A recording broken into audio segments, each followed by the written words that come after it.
Hello, everybody. This is Lisa, I'm Chris. and we are AKS Knit and Crochet Podcast.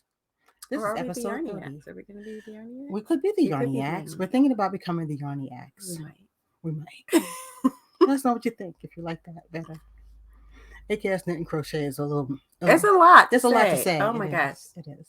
But this is episode 30, so we got 30 in under our belts. If We're we very tried to make a excited. stitch marker, that would cost a lot. Whew, it'd be big. It'd be so big. Yeah. Okay, think about it. Hi, guys. I don't even know where to start. Yeah, you see, we're our usual goofy selves. Okay. All right, I'm going to get real official. I have a finished object today. She does have a finished object It is my any day vest. that she finished in the car on the way back from the last store we went to for You we'll walk. see, what was supposed to happen was I was supposed to grind out the 2 armholes finishing the night before the last day that we were wool walking. Well, I did get 1 armhole finished, but what happened was I found that I was falling asleep and waking back up and continuing to knit. Which is And I really was sad. like, you know what? Maybe that's not a good way to try taking on the second armhole because Probably not. it wasn't hard. I think that was a good call. I think so too. I feel mature. You know? It wasn't hard, but it was very exacting. The way she wants you to pick up the stitches, Lily Kate France wants you to pick up every single stitch. Now, I had slipped. So you not usually do that when you're knitting? No, it's usually a ratio Okay. because knitted stitches are taller than they are wide. But she wants you to pick up every single stitch. But because I had slipped a stitch at the beginning of every round, I had that big opening where the slip stitch was because it got stretched over 2 rows because it only gets knit every other row. And then there's a little hole that you might not notice if you're not looking for it. So I would pick up the stitch in the big hole and then find a little hole. And that way I got a stitch in every single stitch that was there. Do they have like official names? Are they really big hole and little hole? It's big hole and little hole. Okay. We could give them names. I like naming things. But that took a surprising amount of time. Because, it was late and I was looking for the little hole. But after that, after you get it together by picking up the right number of stitches, it's no problem. You do short rows. If you notice, the armhole is not the same width. The ribbing is not the same width all the way around. And I really like that detail. I think it just gives it a little something extra. And you accomplish that by doing a series of short rows. Like a scented resume. Like a scented resume, yes. Also, I picked up, I'm going to give you guys a tip. When they tell you to pick up X number of stitches in the armhole, just know that you're not going to be able to pick up that exact number of stitches and not have a hole. People complain about the holes in their armholes all the time, and they're like, I did it exactly the way they said. What they don't really tell you is you can't do it that way. You have to look at your knitting and see where there's extra slack and then pick up a few extra stitches to complete that circle. And then you won't have any holes under your arm. Now, when you get around to knitting back, just reduce the number of stitches back to the number that they stated. So if they tell you, okay, your armhole should have, just pick a number out of the air, 40 stitches in it. And you had to pick up 6 more stitches to not have any holes or gaps. Just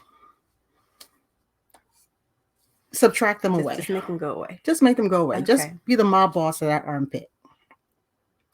And send a few stitches to live with the fishes in that first round when you go around. I feel like we could have chosen better now. Maybe.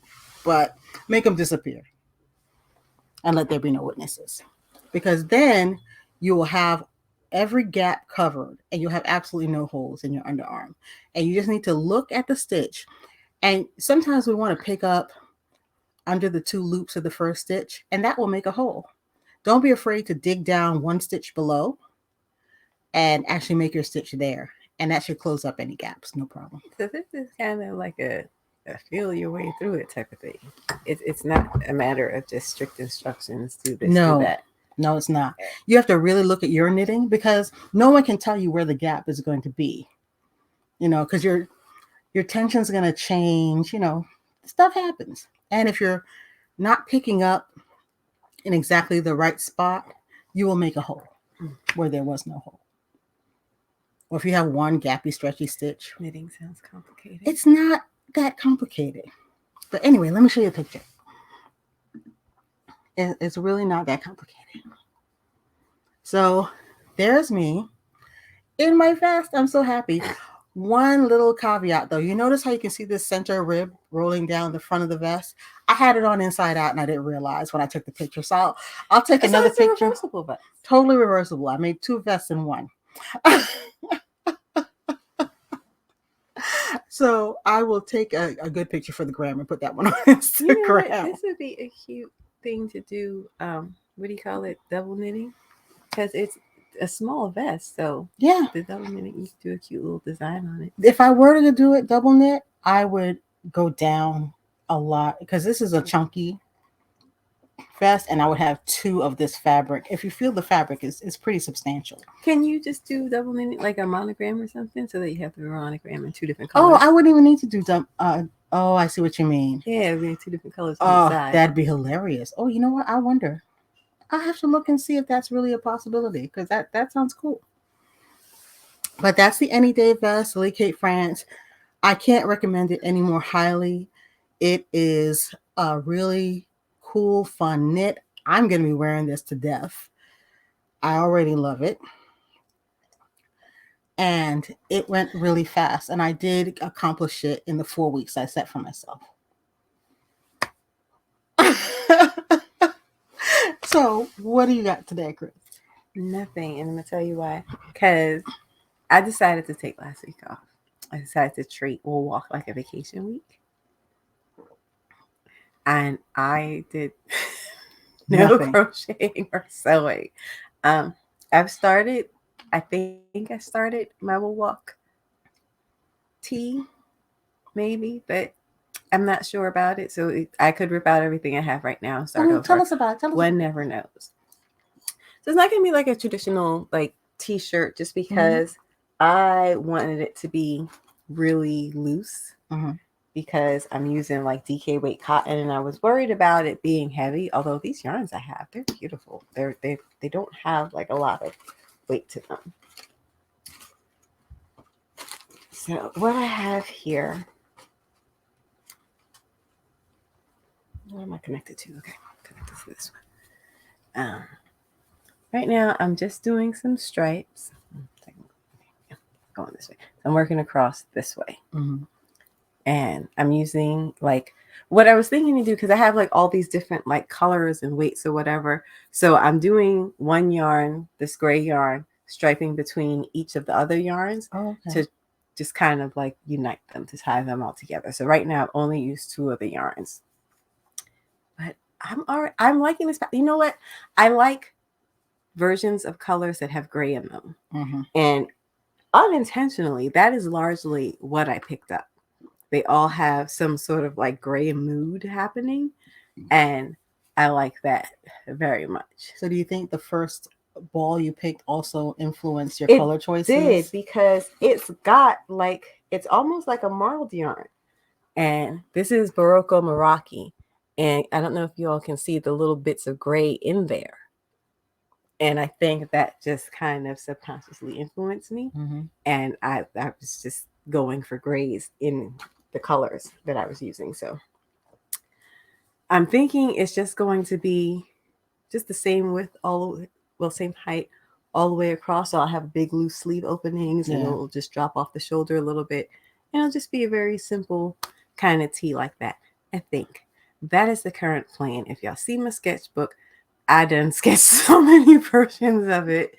So this is where I am right now. Okay. You're undergoing a design process. So we're not going to hold you to anything. Yeah. hold me to nothing because I am just, I don't know. I feel like I'm liking how it's coming out though. It feels really good. And it's been fun playing with all these different versions of cotton, Mm-hmm. and just seeing what they all do and what they feel like. I like cotton yarn. I I noticed do. you did quite a few swatches. I swatched each yarn because I wanted to see Mm-hmm. what they would feel like, what they looked like. I did pick up a hand dye cotton. This is from Earth Yarns. Um, I was going to use some double crochet stitches when I made it because again, I was worried about the weight of the cotton. I don't know why. You know what? Sugar and cream. Yeah, a Mm-hmm. lot of the craft store cottons are a little bit weightier. Yes. And so I was expecting these yarns to work up in a way that the garment would feel very heavy. So I was planning to use double crochet stitches just so I could take advantage of that gappiness between double crochet stitches and have something that was more like an open weave. But I'm not the biggest. I have this love-hate relationship with the double crochet stitch.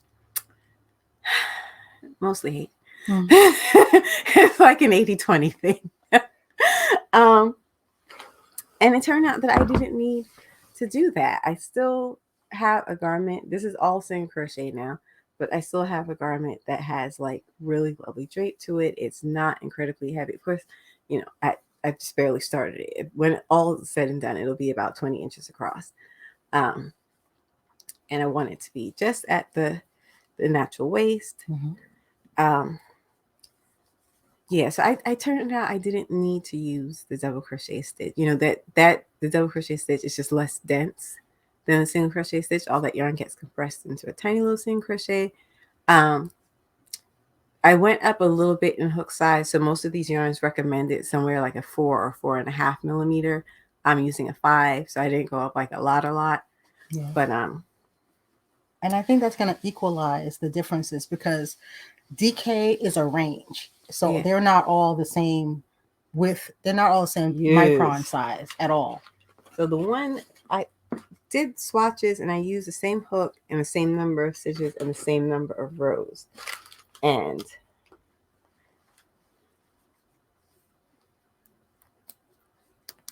let me show you a comparison of two of the swatches.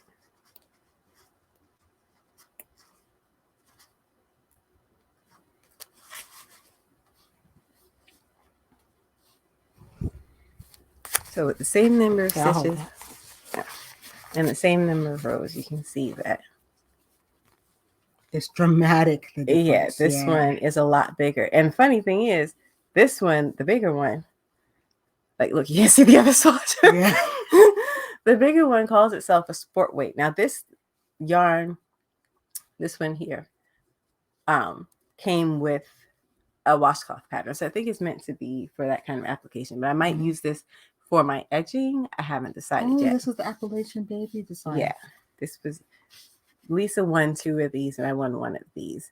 But I have one of hers because I needed the green. So I'm not terribly worried about the difference in the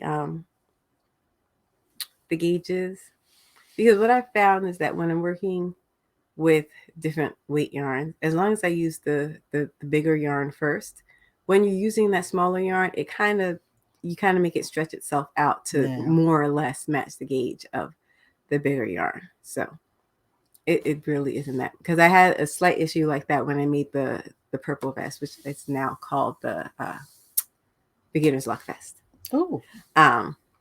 Because the solid color I used was a lot smaller than the multicolor, and I ended up, to do the intarsia section, I ended up having to change my stitch pattern to use more panels of the lighter weight yarn, so that it would basically kind of be almost surrounded by the heavier weight yarn and get pulled into the right gauge.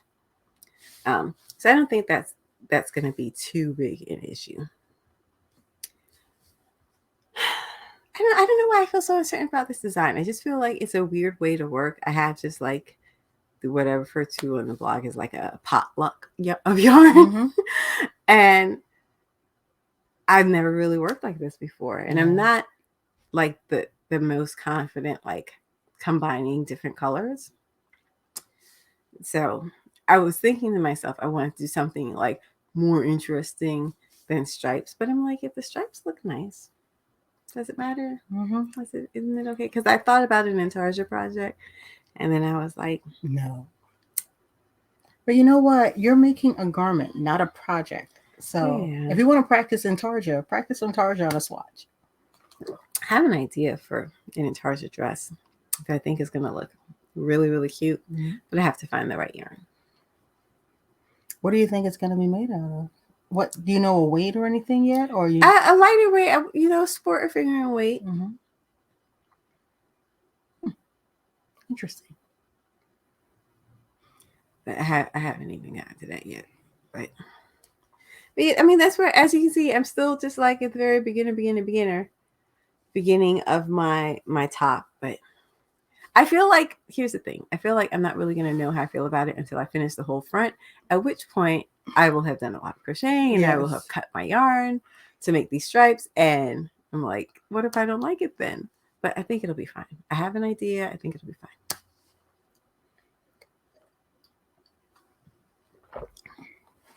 I was thinking, You look like you're thinking. would it help you to make a little tiny mock-up of the thing with little bits of the yarn? No, that's just more work. Okay. That's just more work. But I didn't show any of the Friday yarns, right? Because last week we filmed on Thursday. Oh, that's right. That's right. So let me show my Friday yarns. Okay. All right. So this is, let's go in store order. Okay. This is Willet from Quince & Co. And it's 100% cotton. And I believe it's either sport or DK. I forget. But so that is this stripe here. That's the Willet. It actually works up really nicely. It feels really nice. However, this is one of the most tangled skeins of yarn I've ever had to deal with. Yeah. How many crafters did it take to untangle this yarn? Because I untangled about half, and then Lisa came and did the other half. And I have a second skein of this. Let me tell you what happened. I took that first skein out first, and when I unraveled the hank, I saw this loop of thread of yarn that I was like, I don't understand where this is going to or coming from. So I was like, you know what? We're going to put that one aside, because it was like 10 o'clock at night. Yeah. And I was just like, we're not dealing with that right now. Let me go get the other skein. The other skein hid better. It sure did. So I didn't know until it was on my Swift. But for both of those skeins to be incredibly tangled like that, I feel like it might just be an issue with the yarn. So anyone who has used Quince & Co., let me know if you had any issues with that, because let me tell you, I ordered some Malabrigo a few years ago. It's still not wound, because I tried that first skein. So at some yarns, there's just an issue with that. So this is Willet. Let me know if you've had an issue with Quince & Co. in general, or with Willet in particular. But it's still a very nice yarn. Would I buy it again? I don't know, just because of that issue. But I'm happy to work with it for my project. And I got this at Frame & Fiber. So Friday we went out to the shore stores, and we hit 3 of them. Frame & Fiber is owned by Paige, and she's very lovely. And if you see this page, hi. Her shop is really nice, really well lit. Like, she has amazing lighting. God, the light. It's also a framing shop, and she said it used to be a gallery as well. So she said she actually had to take some of the lights out.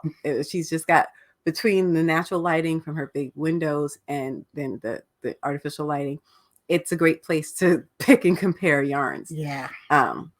It's a really nice shop. And then we went to Grayson Pearl. Yes. That's a Grayson Pearl. They're a new shop. I didn't realize that they just opened in November. Yeah. Really cute space. It's also like a small bookshop. So she has like this one shelf, which is like current popular fiction. And candles. Oh, yes. And she has some candles as well. It's a nice, like, I don't know. It's like a seaside shop. It's like the white wood and the little fairy lights and all the stuff you would expect from a yarn store that's on a coastline. It's that really cute. And they sort of specialize in really luxe yarns. That's what, yes. So I didn't find a lot of like Barocco Universal knitting fever, which is fine. It had wolf. A lot of the yarns there were actually the yarns I was seeing in person for the first time. Yarns that I've been hearing about. So they had Luby Mango, they had Knit Collage, they had Woolfolk, Chelsea Lux. So that was cool to see yarn. I like seeing how other stores, choose their yarns. I like seeing the selection that people put together. It's always fun the first time you just cross the threshold into a new yarn store and you see what the yarn store owner has chosen. And I liked her selections. There was a cotton from Luby Mango that was absolutely beautiful. I didn't even know they had something like that. That was so cool. It was wonderful. I was surprised by the knit collage. It's my first time seeing them in person. It's a little rough to the touch. Not like rough, but it wasn't as soft as I was expecting for a yarn that looks the way it does. Yeah, it's so lofty and fluffy. You expect it to be super soft. And then we had just touched that cotton, which was like an angel's butt. Okay? It was so soft. I could ask how you know that. But yeah, she had a really nice selection of yarns.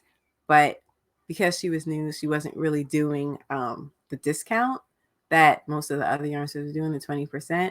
But I followed my nose to her clearance bin, and I found like the very little bit of Barocco she had in the store, and so this is Barocco Modern Cotton DK, and that's what I'm just using as my base yarn that I'm using to make all these colors work together. It's a nice neutral. So you have this in a lighter gray and a darker gray. I really wanted both, but I was good. It was hard, but I really surprised myself. Y'all don't understand that I really didn't think I'd be able to stick to the 1 ball per store thing. I thought I told myself a whole entire lie, and it turns out I did it, and I was really, really good. But you know what it was? You saw the shirt coming together, store by store. I was hoping it would come and now you were like, okay, I can see how this fits. So you were able to reject everything. But I was doing a lot of pink, and then one of the yarns had a little bit of green in it, so I started bringing in the greens. When I saw gray, I was a little bit thrown for a loop. I was like, ee! But you know what? I think it's going to be just fine. And then the last store we went to was Balzac & Co., which is like walking distance from the beach. Like you are at his front door, you look to your left and you see the ocean. Yeah. So this is just like an area I want to go to again and just hang out and visit some of the other shops and eat at a little sidewalk cafe and keep talking. I gotta go get my yarn. I forgot about it. Okay. But yeah, Balzac & Co. is probably the largest of the stores that we went to. He actually has like multiple rooms. So you walk in, it's the front room, and that's where he had like this table with Asylum Fibers because he had done a trunk show with them. And then there's a room that you go straight back, and there's another room. There's a room off to the side, and then you kind of go around that corner, and there's a back room where it looks like maybe that's where he does classes because there's like a table in there. Yeah. But between the front room and that first back room, there's this little thing that I'm calling the Cotton Cove, which is where he had like all the cotton yarns. Like cotton, I think there was a little bit of silk in there as well. And I thought that was wonderful. This was the other store that had a really, really great selection of cottons and different weights, different colors. Some were blends, and they had hand dyed. And so I picked up a skein of the hand dyed from Earth Yarns, which is one of those brands that I've wanted to work with before, but I never had the opportunity to. So I was very happy and excited to get this. I actually had another multicolored of this yarn in my hand, but when I put this with the other yarns, because I was carrying my little bag of goodies, I was carrying all my yarns with me so I could combine my colors. This one kind of went really, really well. So this is a DK weight, 100% cotton. It's supposed to be a self-striper, that works out better for knitters than it does for crocheters, but you can kind of get the idea. But it's got like the green and the pink and the teal and then that kind of camel color. And I'm really, really happy. All of those stores are stores I would love to go back to and really just like spend more time. Yeah. Which would probably be bad because I didn't end up buying too much. He also had a great selection of hand dyed. So like his front wall is when you come in. Yeah. It was just all these different hand dyed. I think that was about 16 feet. I don't know. It was a lot. I would have spent more time there, honestly. But there were no bad stores. No. I enjoyed every single store I went to. Every one of them is just like this little fond memory for me. Yeah, and each one is different. It's like the candies in a box. They're all really nice. Iron stores are like a box of chocolates. Yes, they are. They're like a box of chocolates. But it was honestly just a wonderful day. My only complaint is that it just wasn't long enough and that I didn't have more money. Well, really the money thing. Yeah. Because I could have blitzed those stores and still I could have spent like 5 minutes in each store and still picked up a bunch of stuff. Yeah. So it was really the money thing. Yeah. Which is on me, not them. Yeah. That's not that bad. Let me see. What did I get? I don't know. You were so organized about yours. Wow. Okay. Yeah. Mm-hmm. I had it with me. Look at you.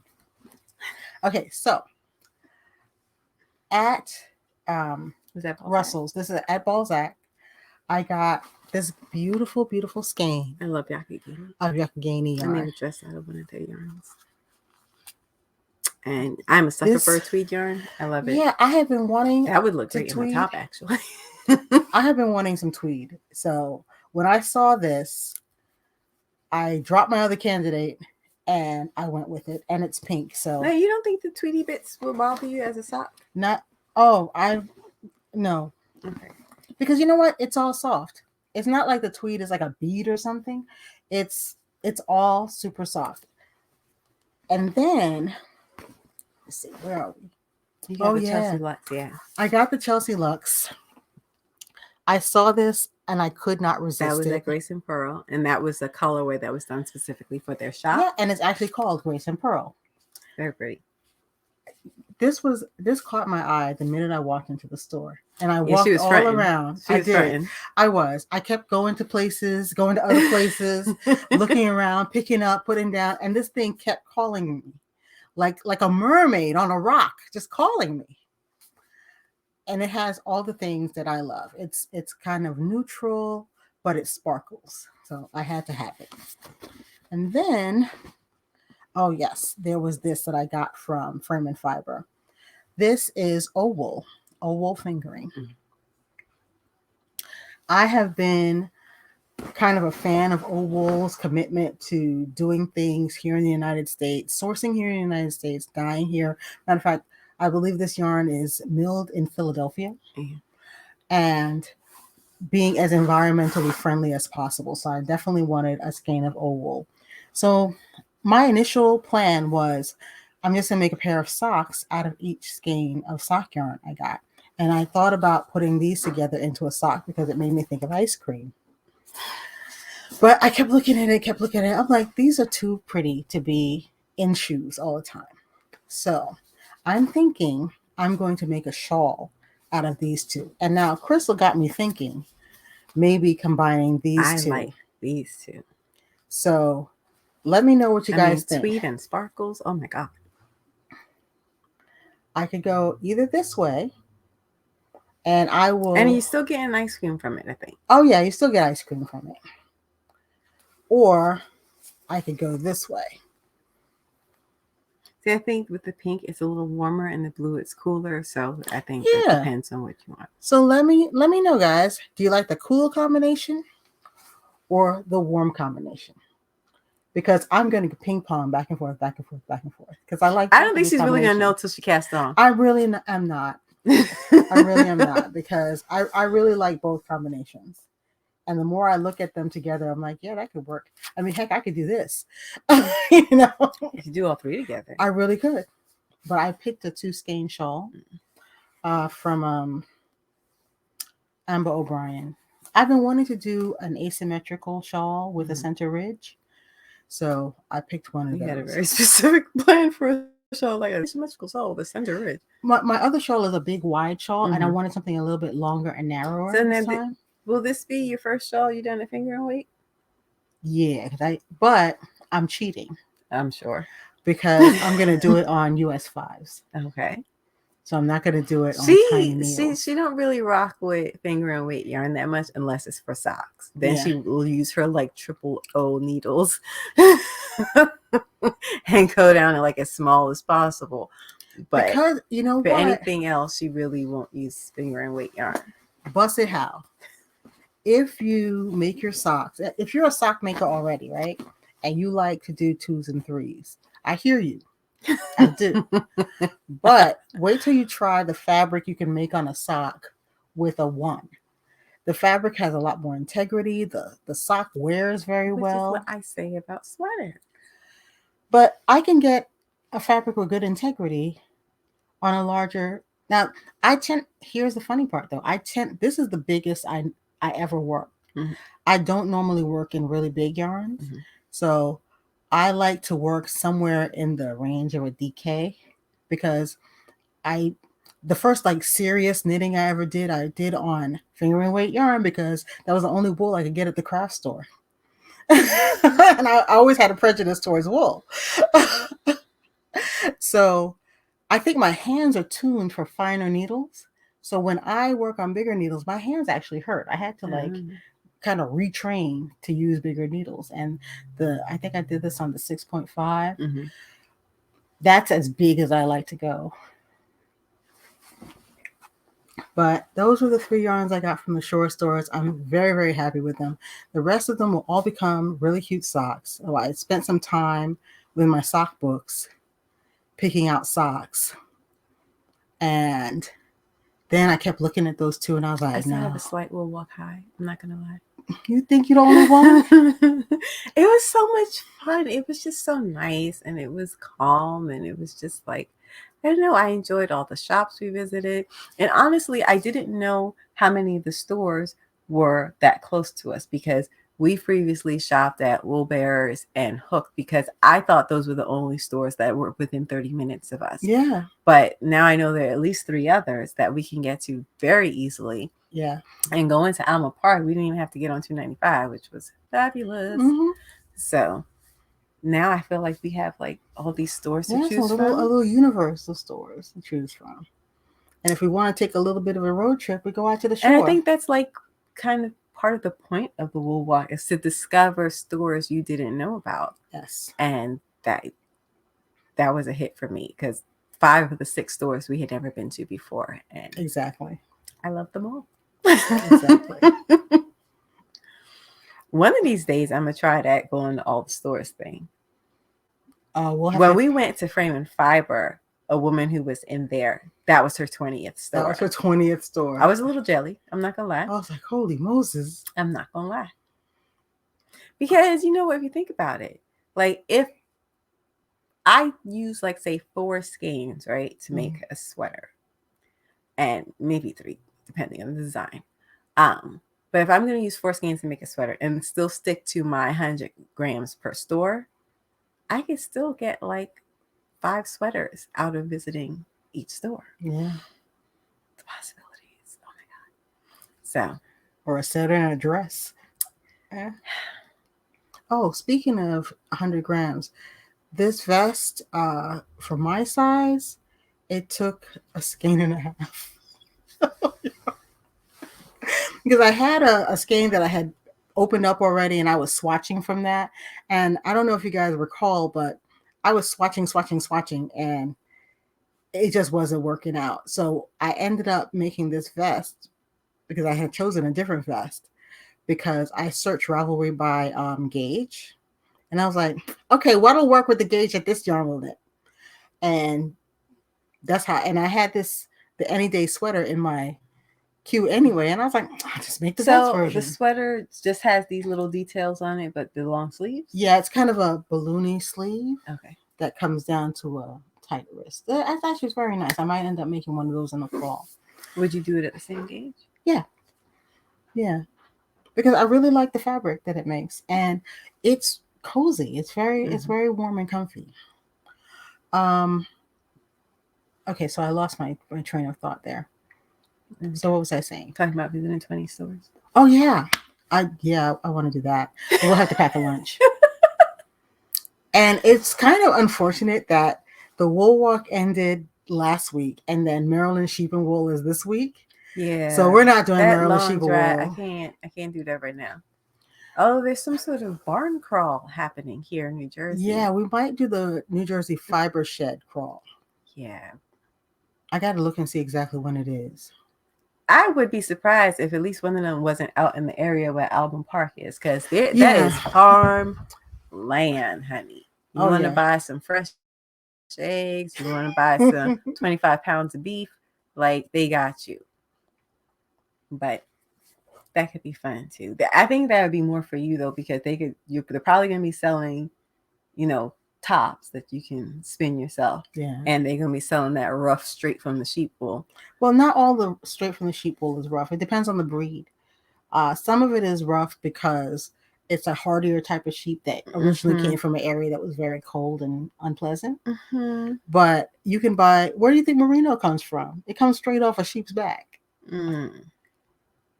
Okay, I'm just saying. Merino it's does probably not come gonna be more Lisa type yarn from the merino factory. Okay, it should. Okay, that's not where merino grows. Comes straight from clouds. Okay, but yeah, so Maryland sheep and wool is not gonna happen. We had talked a good game. Yeah, but I didn't realize it was back to back to back like that. Yeah, and it's not gonna happen. But I definitely want to do Jersey sheep and wool in the fall because we went to that once and it was cool. It was actually a really cool thing.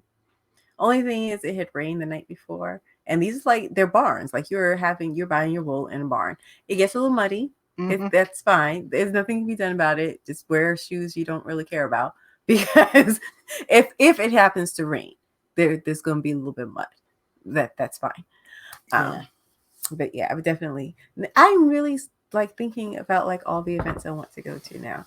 Because you know what? When I sit up in here and I just go online and buy yarn, I feel guilty. But when I go to an event, I'm like, well, that's why I'm here. So I feel no guilt at all.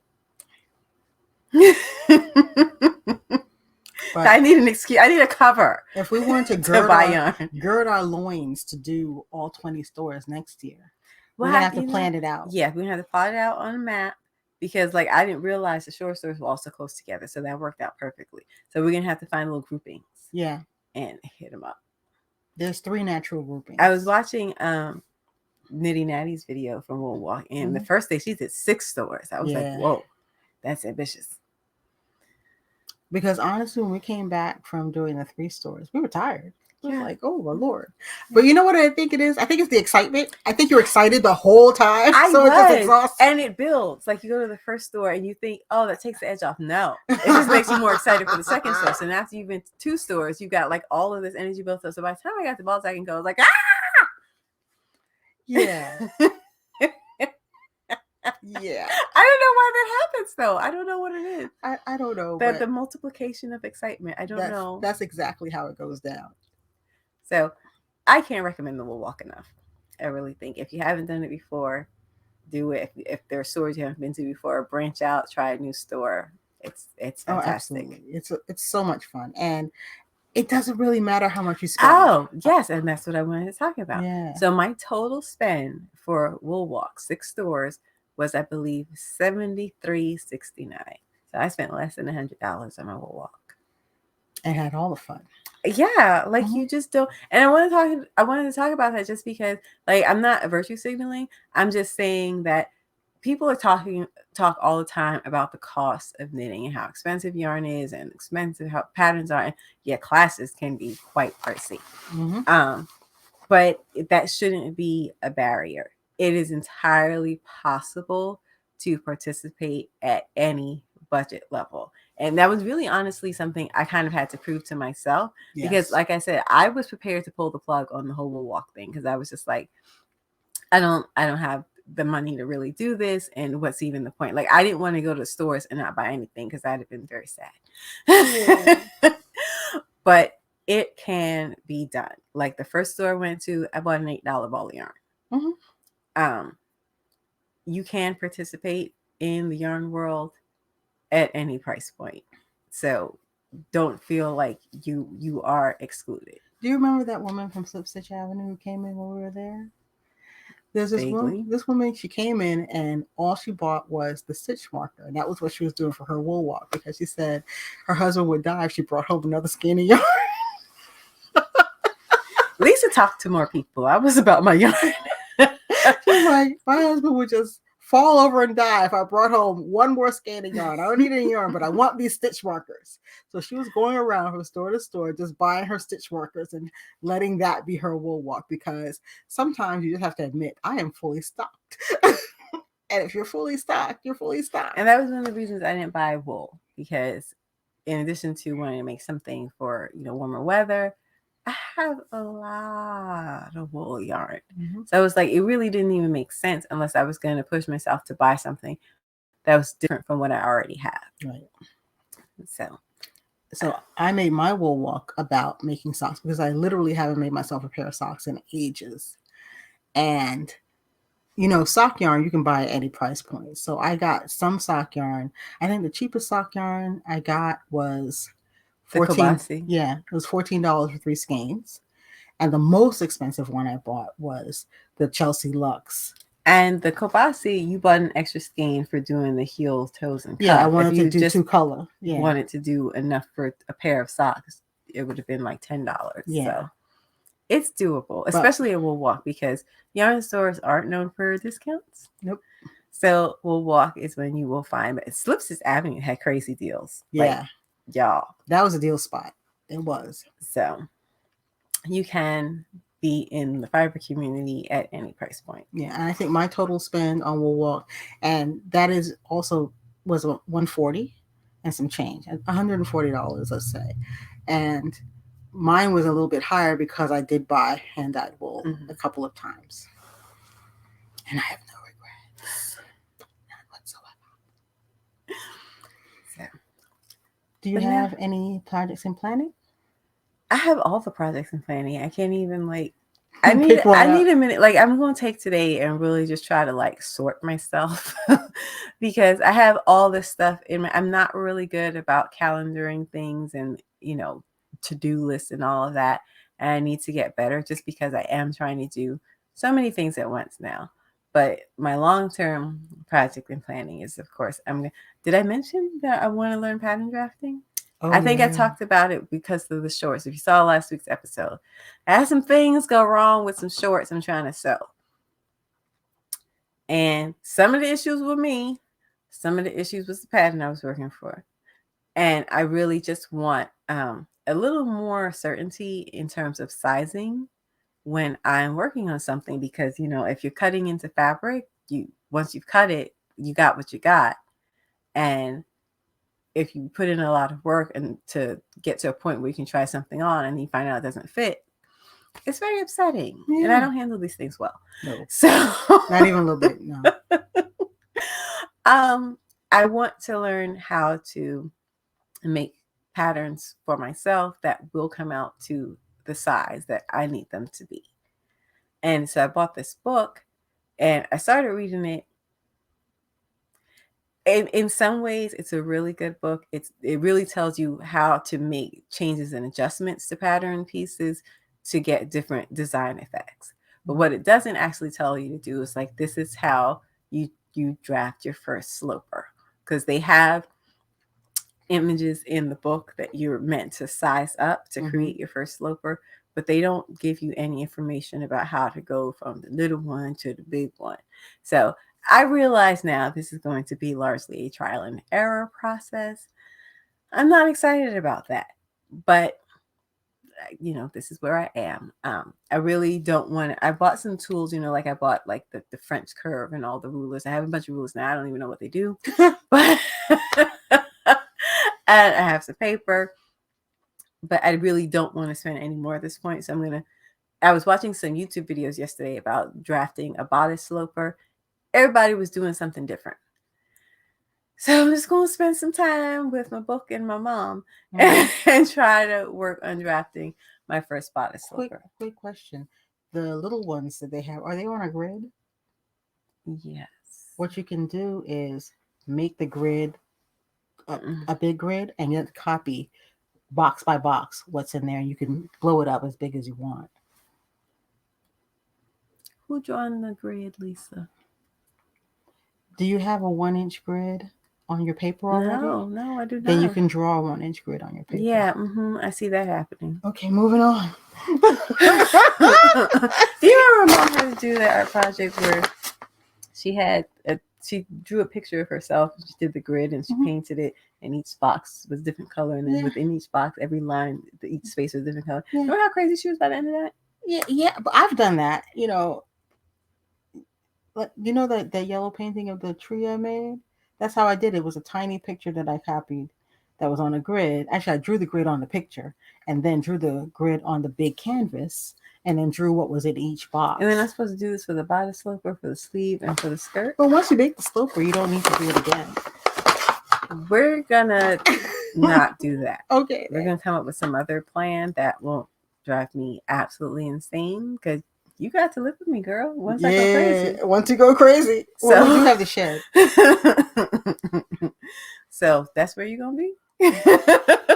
At least I'll have a place to hide. But I will see how it goes. But that's basically my long-term project in planning. Pattern drafting. I get these ideas. Dun dun dun. Well, I've got a new project on the needles. It is the Zanna Cardigan, and it's in Noro 20. Maybe someone my page. I did. Look at me. That's what she looks like. And I am doing it in Barocco Chai. I had to check the ball bag for a second there. Now, they did this in this yarn that was made of linen and paper. I'm doing it in linen and silk. Mm-hmm. I'm going to have to actually look at maybe, I don't know. When I looked to see I went by the gauge of the pattern. I didn't bother with what they said the yarn weight was, because when I looked in one place, it said the yarn was an Aran yarn, which I thought was odd. I was like, why would you make an Aran, paper and linen yarn? And then when I looked somewhere else, it said it was a sport. So I have no idea what the weight on that yarn is. But when I did my gauge swatch, I didn't get the gauge they said either. But I was like, whatever, close enough. I knew what my gauge was, so I just went with my gauge, and it's just right. She said whatever, close enough. Okay. Well, you know what? Once you know your gauge, once I know I think I'm getting 4.70 stitches per inch. Once I know that, I can make it wide enough to fit me. Mm-hmm. So I didn't have to worry about that. The only difficulty I had was when I was choosing a size. So I think this is a pretty common issue for people. So let's talk about that. Because you had issues choosing a size. For my sewing patterns, it's an issue every dang time. So the size options I had here. Now they only give 2 measurements. But there are more measurements on the schematic, so it's okay. But to pick a size, they gave me finished measurements, and that was really important to know whether this number was a finished measurement or not, because sometimes they give you a measurement and you don't know whether or not they've included the ease. And a friend of mine, she had a really bad experience with a pattern that had 10 inches of ease built in, and she chose a size bigger than to fit her. So it was 10 inches bigger than that size. It was ginormous. So I had the choice of bust 44, bust 48, or bust 52. Now my bust is a 50. And since this is the finished measurement, I was able to say, okay, I'm going to go with the 52. That's going to give me 2 inches of ease, because it's going to be about 2 inches bigger than my bust measurement. And that's how you got to think. But the most important phrase I need to have on there is finished measurement. Mm-hmm. And you need to be sure what the size of the thing actually is. So when I did my swatch and I got my 4.70 stitches to the inch, which by the by was almost exactly what they said on the ball band this yarn should knit up to. It was 4.75. I was able to just calculate how many stitches I would need to cast on, and my calculation and the stitch calculation for the, okay, I'm going to give you some secret sauce. They said cast on 100 stitches. My calculation was 101 point something stitches. So I just cast on 100 stitches and there I was. But that's what you need to know in order to pick the right size. You know, something that will fit you and won't be too big. And so far, I'm very, very happy with this. This is the back. So I'm going to work from the back, the bottom of the back up to the shoulder. And then I will make 2 fronts. Okay. So it's just going to go over the shoulder. And this is what I got so far. So this is the boring part. I have to knit stockinette for 19 inches. And then we'll move on to something more interesting. Now this, you can watch the Chinese drama while you're knitting. Oh, I can absolutely watch the Chinese drama while I'm knitting. Because you have tried to watch Chinese dramas for some much more ambitious projects, and you did a lot of working out. I did. I did. And I just found a new one too. It's called Who Rules the World. Sounds interesting. I haven't started watching it yet. But there are edges to pick up on both sides and I think on the bottom. So right now I've just got some curly stockinette. But I really love how the fabric feels. Give that a feel. And I know you're for soft fabric, but this has this smoothness. With the exception of linen. I love that crisp feeling of linen. I know a lot of people don't like it, but my linen can be rough. I don't know what that's, but you know what? It doesn't make me itch. Yeah, that's the thing. Wool will make me itch. Like my sweater that I wore Friday when we went to a walk, the top sweater. Mm-hmm. It's a tiny little bit itchy. I'm not gonna lie. I wear it anyway. Like I don't care. I'm wearing it. It's very pretty. I'm very happy with it. But it's a little itchy. Linen, it can have that rougher texture, but it doesn't make me itch. Yeah, to me it just feels smooth, and I love this combination of linen and silk. So I'm going to be working in cotton and silk and linen blends over the summer. But I think I'm going to do something with this yarn again in the fall, where I'm going to hold it together in mohair. I swatched it that day one time, and my God, the thing I got felt so wonderful. So this was my swatch that I did, right? And I want you guys to notice this.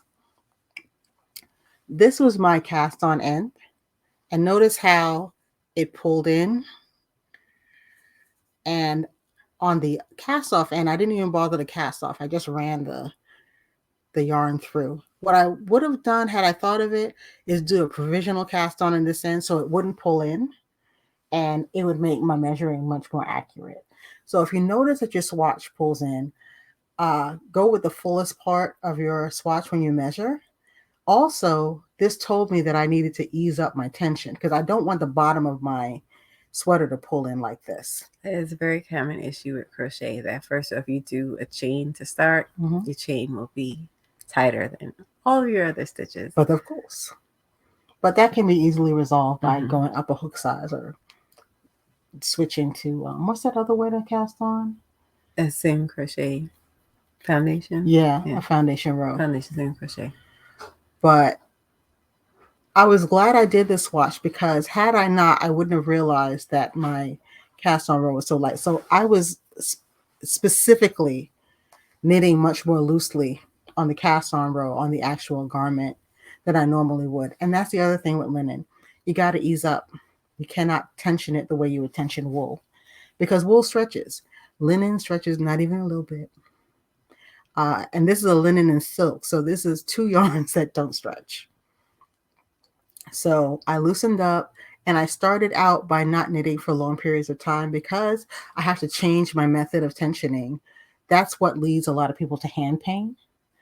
And if you want to check it out, I have a little piece on my blog about how to knit with linen comfortably. I gave like 7 tips, but in a nutshell, start with knitting for a shorter amount of time and don't tension things so hard. And that will ease up a lot of the hand pain people experience. But I'm loving it. I can't wait till it's done.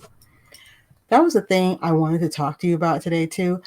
We noticed when we were working in the store that a lot of people told us they don't knit or crochet over the summer or in the warmer time of the year. And that was another thing that surprised me about yarn store culture. that There were some stores that were just like closed for the summer. yeah, because people aren't knitting. Do you guys like stop knitting or crocheting altogether over the summer? It's never been a seasonal activity for me. Even if like I wasn't specifically making summer things, I would just make my fall winter things in this. Like there was never a part of the year where I stopped crocheting. Just as like an activity, like nah. Because it's fun. Like I don't know. Like I'm always having fun when I'm crocheting, even when I'm swearing. Trust me, I'm still having fun. It's still good, but, you know? Yeah, so I don't. It's just that now that I'm making things to wear them, I used to make a lot of scarves and make just all the scarves all the time. Now that I'm making things to wear, I'm thinking about, I like to wear things as soon as I make them. They're not like special. They don't go on reserve or anything. Like I take it off the hook and I'll throw it on. Now Lisa's got me blocking things, so I have a slight delay. Yeah. But so if I want to, wear the things that I make in the summer, I'm going to have to start making some lighter weight things. And that's what I'm doing now. But yeah, no, there's no stopping. Like, what are you talking about? What are you wearing today? This is the Terrible top from, now I mentioned before this book that I have where the designs were cute, but the patterns were not that well written. This is the only thing I've been able to successfully make from this book. I modified it a little bit so that in the picture, that white at the bottom. So this has bobbles. This is the only thing I've ever made with bobbles. I hate bobbles. That's right. That's right. And I added the bobbles at the bottom because I thought it made the neckline make a little bit more sense. And I also did linked double crochet because I didn't want to have to wear anything under it. So I have a closed sleeve. The original pattern in the book is just, regular double crochet. Yeah, this is the only thing I've ever been able to make from this book. And I had to, massage the pattern a little bit. But so here's the original from the book. That's what it looks like. And what is it called? It's called 21 Crochet Tanks and Tunics. Tunics, yeah. And I mentioned in a video before that, so this designer is reworking, I guess, some of these patterns and releasing it as a new book. I think it's like Summer Crochet or something like that. So I might actually buy it because I really want to compare and see if the patterns have improved. Oh, wow. But the new book, it goes from 21 patterns to just 9. So I feel like maybe those were the ones that were easiest to fix.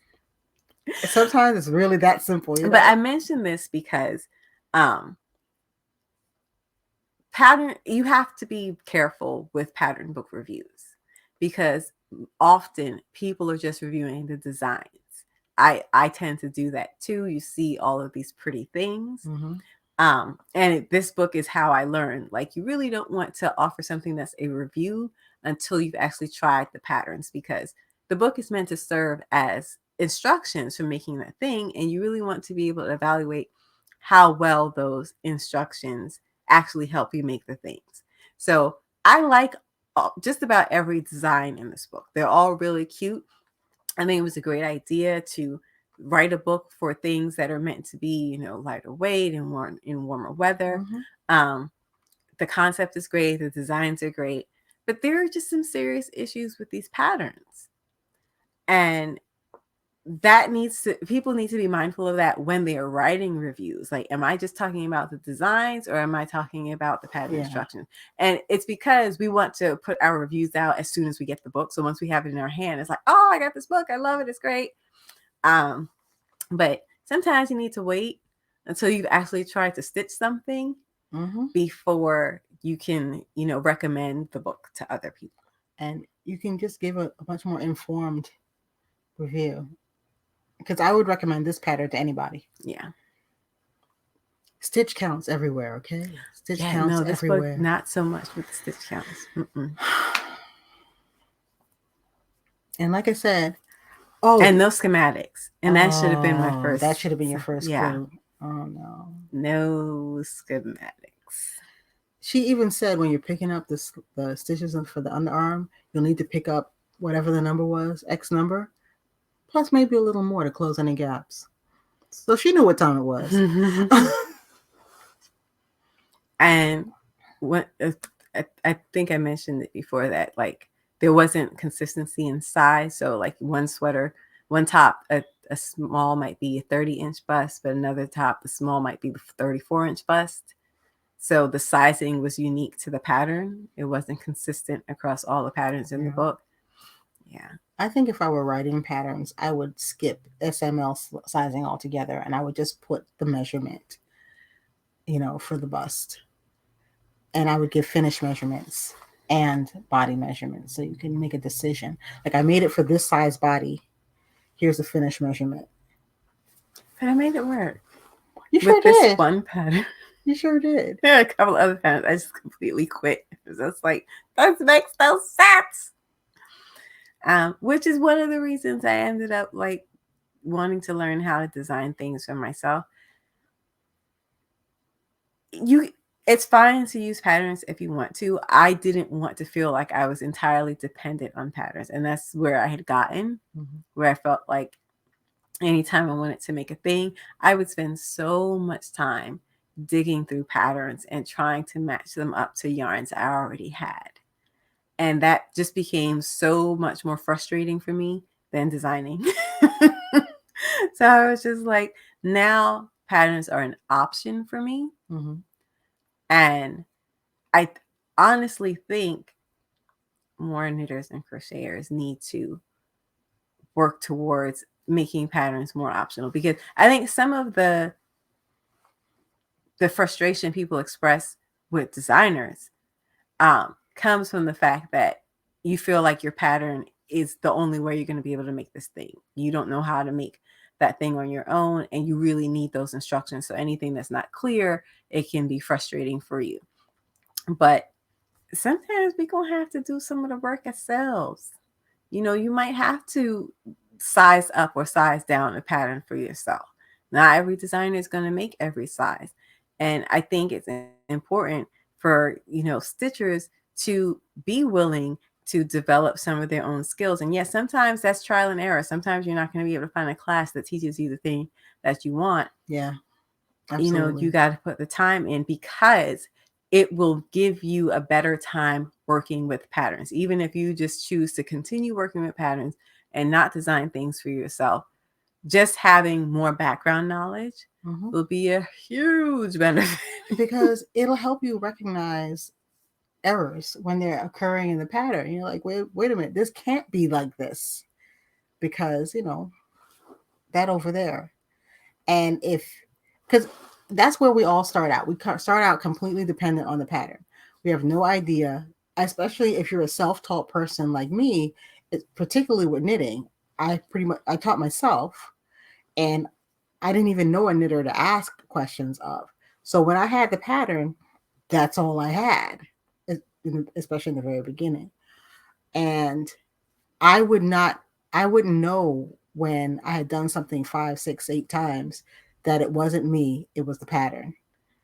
I had no way to know. I just kept getting frustrated, ripping it out and doing it again. You start following the pattern very exactly, and it still doesn't work. Yeah. So Crystal is inspiring me to try designing my own thing, but I'm not there yet. I think you could design a vest. Just worry about Mission Creek, because she was working from a pattern the last vest she was going to do. And she just kept embellishing and adding colors and adding design elements. Pull back. I know. And then keep it simple to start. I couldn't make it work. I was like, no. Yeah. And I couldn't make it work. I was like, oh, this vest is not going to be anything like that vest. But the more you learn, the better time you're going to have. It's really just that simple. Whether you're designing or working from patterns, you kind of want to meet the designer halfway. And that's just going to make things much easier for you. So just pick one skill, one thing, and focus on learning that thing, and just don't try to learn everything at once. Don't try to do a project that's like, brioche and double knitting and, all the things. Just no. Just pick one skill and say, this is what I'm going to learn, and work on that skill until you feel comfortable with it before you move on to the next thing. I can make a suggestion. Understand gauge. If that's the only thing you take on, because like I said, I didn't get the exact gauge called for in the pattern for this vest, but I had enough. I know enough about gauge that I could say, oh, okay, my gauge is slightly different, but I can calculate. And when I measured my piece today, actually the linen piece, it's exactly the number of inches it needs to be. So just understanding, if you want to start at the very basics, understand gauge, understand how to measure your piece accurately, understand how to calculate your number of stitches to cast on, understand how many inches that will translate to. Which I wouldn't have done without trying to design something myself, because especially patterns here in the US and in the UK, they tell you everything. They tell you row by row and how many stitches you're supposed to have and how many you're supposed to increase or decrease by. And so I never had to think about those things. Yep. I had to force myself to learn that. And it's useful. It has served me very well. So like when I made the top sweater, like I said, I based it on a sweater I had in my closet, and I was able to replicate that design because I understood gauge. Yeah. And so I could make it to the size and shape that I wanted it to be. Yeah. So if you don't take on anything else, no one's saying you have to design everything of your own or anything like that.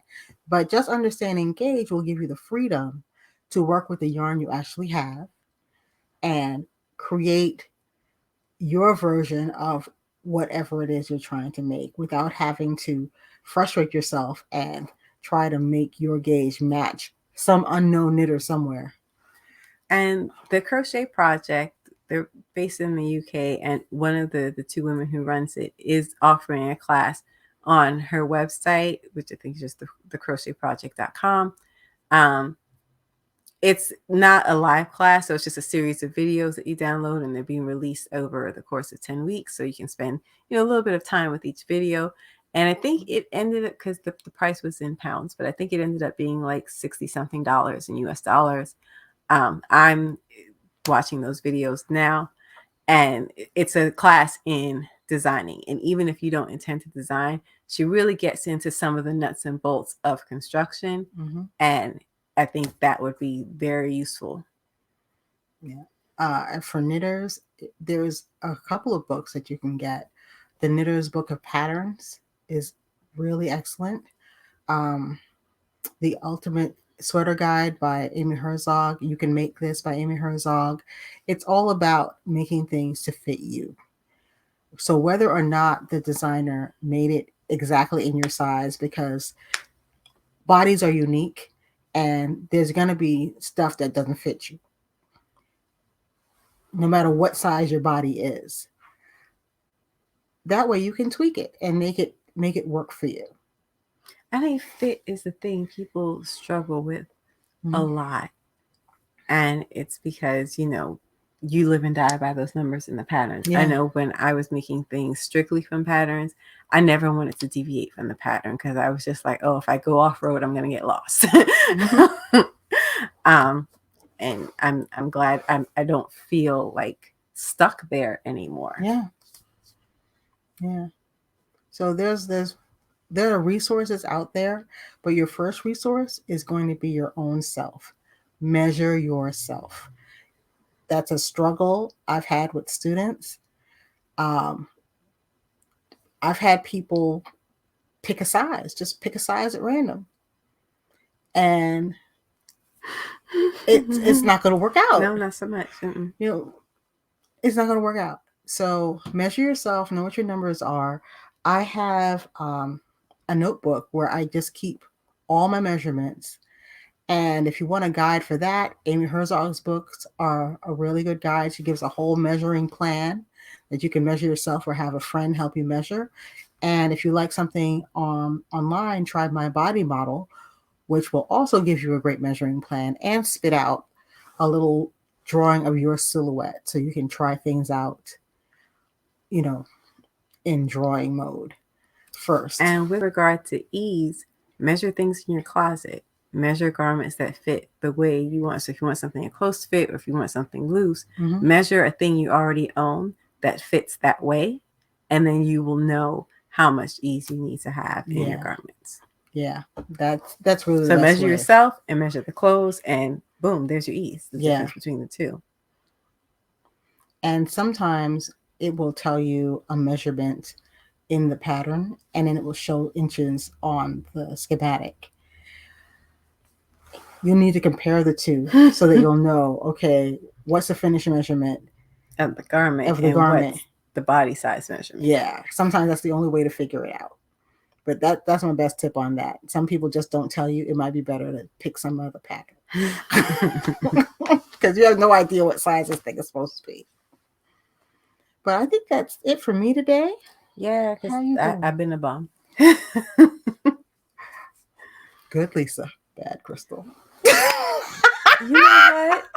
She only finished this because she was trying to wear it on the last day of the walk. Okay, so she had it in the car. She was in the backseat. She was counting like the whole time, and she sounded like she was in the backseat trying to cast some sort of spell. All we could. I was like, "What's going on?" It's really hard to drive like that. Okay. But it did get finished. It did. On that day. So close. She finished it driving home. I did. I finished it driving home.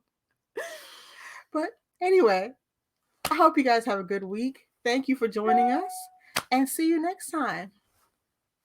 Happy stitching.